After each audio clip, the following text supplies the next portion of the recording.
Jordana, it's so lovely to meet you. Congratulations on this film. It's such a fun thriller that not only has you on the edge of your seat, but also explores some really powerful themes. So congratulations. Thank you. I love when stories not only entertain us, but they hold a mirror up to our society and give us the opportunity to reflect on our own experiences. This is kind of a big question to start, but do you remember the first time you fell in love with storytelling's power to kind of do just that, to educate, to create empathy?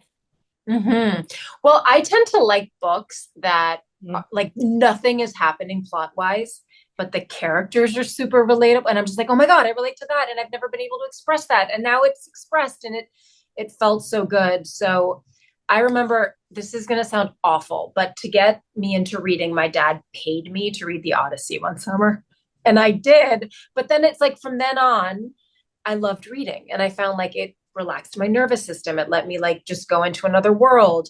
And last night I was reading like not a dumbed down version of the but like a kid's version of the Odyssey to my boys. Oh my God. And it's so fun because it just really transports you and it's like, well, is it cool that he's in that island with the women who are trapping? Or is it not? Like what would you want? Like it Right. just spurs all these conversations. So really it was books. Love. Um and not so much movies. I love that so much. My therapist always asks me, "What are you doing for you?" And I'm like, "Reading a book." Yeah. But it's By so the way, true. you can't take it for granted now. And I like the paper. I need the paper book. I Me can't read it on too. or Yeah, audiobooks for long drives too. right. I love that so much. I was actually reflecting on my own experiences, like prepping for this interview, and I just have to tell you, like, I saw the faculty when I was in middle school, Oh when my you're God. like learning your who you are, and like that movie, there's something about it, and I'm sure you hear this all the time, that just gave us permission to feel at a time when we weren't really sure, like, how much to feel or how much we could feel. And I just have to tell you that because Oh, that's that's like awesome. a moment for me. Uh, Thank you. I don't, people don't usually reference the faculty, but I do think it was a little bit like the Breakfast Club where you related to the different characters depending on where you were at. It was like very emo and like the Yes. track. So just it really like it was like that. I got like a physical reaction to it. Like it was That's just so gave permission, funny. right? That's awesome. Okay, so in Cellar Door, you play Sera, a mathematician who approaches life in a very practical way. And Mhm. I found it really interesting when I was kind of envious of her pragmatic approach to things and when I wanted to like scream at her. So Yeah. I would love to know when approaching the role, if and when her kind of practicalities were more of an anchor for you and when they were more of a challenge for you. Well, I don't think they're an anchor. I think they're a coping mechanism. So to me, I saw them as coping mechanisms because I can do the same thing where I get very hard and closed off Right. and don't see like I don't even want to hear other angles because I don't want them to influence me. So I'm just like, this is what we're doing. And I very much felt like that's what Sera was doing because she was in survival mode when she was trying to get pregnant and then when she was trying to get over the miscarriage by moving and then when she was like, well, I don't want to lose this house, so this is what we're doing.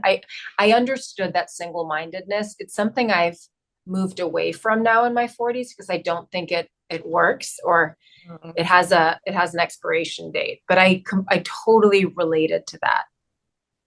That's so interesting, and it's so true. I would like to talk about the miscarriage for a second because Mm-hmm. he has this heartbreaking miscarriage at the beginning of the film, and I really appreciate it how the film and your beautifully nuanced performance did not shy away from showing the physical and emotional pain of that.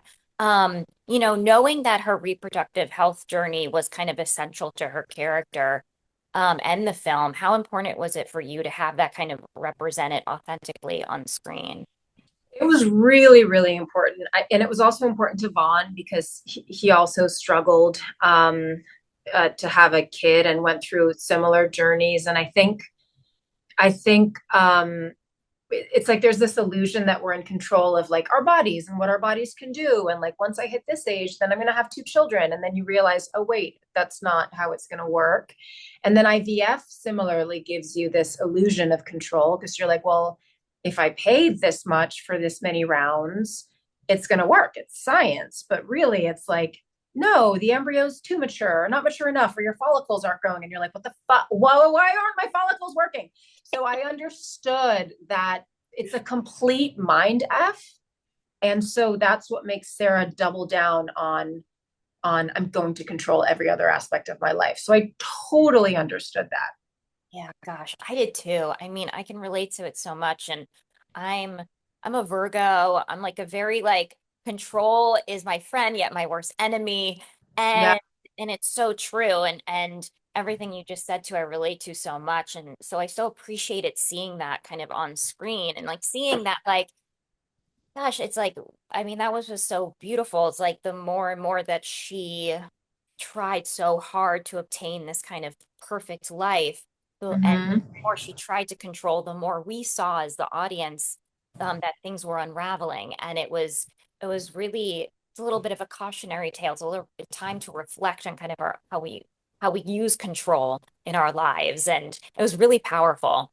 Oh, thank you. That's awesome. Yeah, I mean, and also like talk to me about working with Scott to kind of like, plays your husband John to kind of like achieve that increased tension that is so, crucial for the tone of the film, but also just like having to have that in your body, that tension. I can almost imagine that it was like emotionally exhausting, but also freeing to kind of play with that.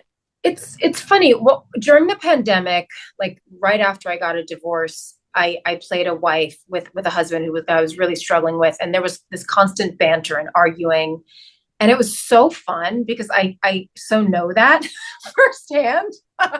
And similarly, like now I've been married for 2 years, and I love words, I love language, and so therefore I like arguing to a certain extent. So So funny. Yeah. there were certain things where I was just like, oh, this is like a tennis match and I'm going to win. And so I kind of enjoyed that, not to be sexist, but I felt like John was in more the beta in the Mm. relationship and I was the alpha and it's so much fun to be the alpha in my 40s when I've been the beta for so long. So I just sort of let it rip. And Scott had a sense of humor about it. I think sometimes I probably went too far and I had to be like, wait, pull it back. But he did have a sense of humor about it. And we had really good chemistry, which was really nice. So yeah, it was fun. It was fun. It was fun to Mhm. watch, and it was Oh, cathartic good. to watch. And I love that you're talking. I love that. I'm gonna tell my husband next time we argue because I also realizing I love words too, and I feel like that does play in. And what an interesting way of like kind of looking at that. And using we also wanted to have I think oftentimes with movies or shows, it's like I just watched Presumed Innocent and it was so hot, but everyone was also so good looking. And it's like the love scenes were so intense, but like marriage is different, right? Like marriage is lived in and you have to like brush not each other's teeth, but like brush your teeth, go to bed, go through IVF, and like it wears on a marriage. And so I we wanted to show that, and I think Vaughn did a really good job of portraying that. Oh my gosh, I totally agree.